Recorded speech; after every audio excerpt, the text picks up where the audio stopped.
desde el Observatorio Astronómico del ITM hemos hablado de dónde están las rocas más antiguas de Colombia, que se encuentran en la Orinoquía, y estuvimos apuntando a un tema, y es que esas rocas tienen que ser las que menos esfuerzos o menos deformaciones han tenido.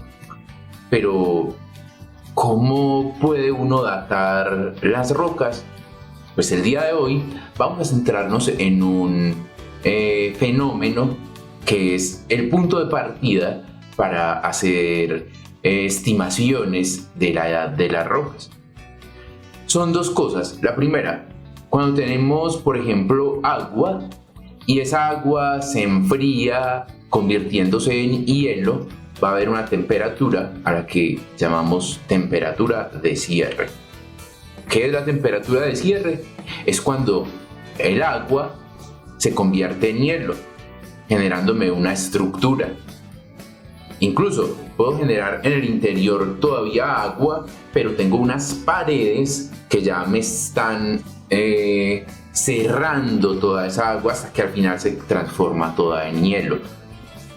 Ese es un modo de que se generen cristales de minerales, pero también hay otro modo en donde el cristal, que es muy pequeño, ya se enfrió, pero va creciendo a medida que se van enfriando, que se van adhiriendo nuevos materiales. En una roca ígnea, o sea, una roca que proviene de material que está hundido, pues hay algunos materiales que se enfrían más rápido, o sea, que se vuelven duros más rápido. Bueno, es lo mismo que decir que hay materiales que tienen un punto de solidificación superior, a una temperatura superior a otros materiales. En este caso, por ejemplo, el olivino tiene una temperatura de solidificación muy superior, por ejemplo, a la del cuarzo. Ahora, otro de los temas que tenemos que tocar es la vida media. Y la vida media de elementos que no son estables. Esto se conoce como decaimiento. Esos materiales, en efecto, por no ser estables, algunos del plutonio, algunos del argón, que no son estables, o sea, son isótopos, tienen un número determinado de protones en el núcleo y neutrones. Entonces, si ustedes buscan, van a encontrar que hay distintos tipos de estos elementos que me van a generar distintos tipos de decaimiento. Bueno, esto significa es lo siguiente, que al tener yo un elemento que se constituye de diferente número de neutrones, pues tengo las mismas cargas, pero esos neutrones, tener más o tener menos, van a hacer que sea el núcleo menos estable, y al núcleo ser menos estable, pues estos elementos se van a como a romper y a generar nuevos elementos. De ese modo, entonces, el uranio podría transformarse en torio y otros elementos en otros materiales, ¿cierto? De forma natural. Esto significa que si yo tengo un pedazo, un bloque de un elemento que no es estable, cuando lo vea en algunos años y dependiendo de cómo va decayendo, pues voy a ver que van apareciendo una cantidad en ese bloque, una cantidad de elementos como entre comillas nuevos, pero va como desapareciendo el elemento original.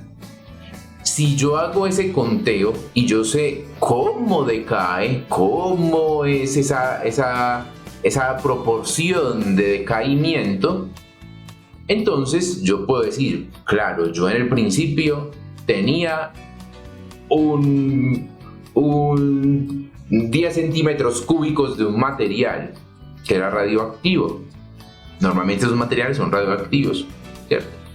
Y como no eran estables, pues decayeron a otros materiales, y entonces yo ese mismo volumen vuelvo y lo mido después y sabiendo cuál es esa vida media, cómo se está decayendo, entonces yo me devuelvo al pasado y yo digo, no, eso todo completico en ese material fue hace tanto tiempo, fue hace unos 10.000 años, el caso del carbono 14, por ejemplo. Pero cuando hablo de millones de años, ya ese no sirve, sino que sirven otras técnicas que me permitan ver lapsos de tiempos mucho más grandes. Y con eso, los geólogos, utilizando decenas de técnicas, porque si vemos, por ejemplo, el piso de nuestras casas, pues el piso de nuestra casa tiene un tipo de baldosa, pero no es una baldosa que la tenga el piso de todas las casas en el mundo. Cada piso es diferente. Y así mismo pasa con el suelo y con las rocas que hay debajo de nosotros. Son diferentes. Dependiendo de la posición en la que estemos, son diferentes. Y entonces, si son diferentes, vamos a requerir en cada lugar métodos diferentes asociados al tipo de roca que tenemos. Y eso nos va a arrojar una edad, un error en la estimación de esa edad, que puede ser, por ejemplo, esa roca se formó hace 10 millones de años, más o menos 1 millón de años, ¿cierto? Entonces puede ser hace 11 millones de años o hace 9 millones de años. En ese tiempo se formó esa roca. ¿Listo? Entonces hay estudios y métodos que permiten saber de una forma más o menos determinística la edad de una roca y poder compararla con otras y así determinar cuál roca es más antigua que otra utilizando estos métodos. Bueno, los invitamos a que nos sigan en nuestras redes y a que estén pendientes del contenido del Observatorio Astronómico del ITM y el Museo de Ciencias Naturales de La Salle. Hasta una próxima.